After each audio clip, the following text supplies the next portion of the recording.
Now, this may be the last US presidential election for Donald Trump. Speaking in an interview to the Sinclair Media Group, he said, the Republican presidential nominee said, if he was asked, if he saw himself running again in 2028 if he were to lose the presidential election to Democratic rival Kamala Harris.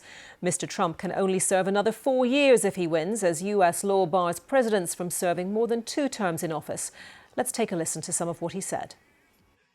If you're not successful this time, do you see yourself running again in 4 years? No, I don't.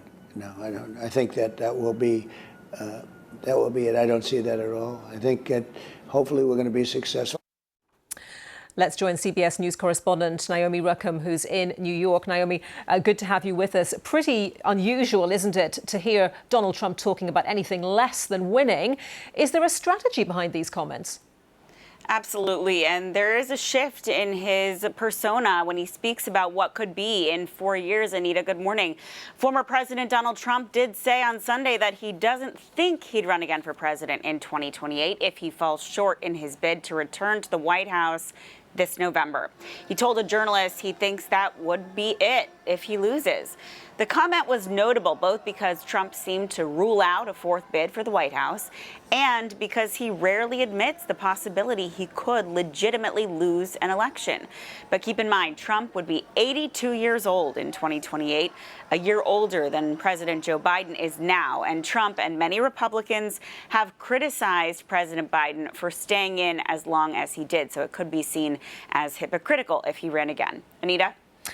And lots of polling, of course, as we get ever closer to polling day. Tell us about the latest from CBS.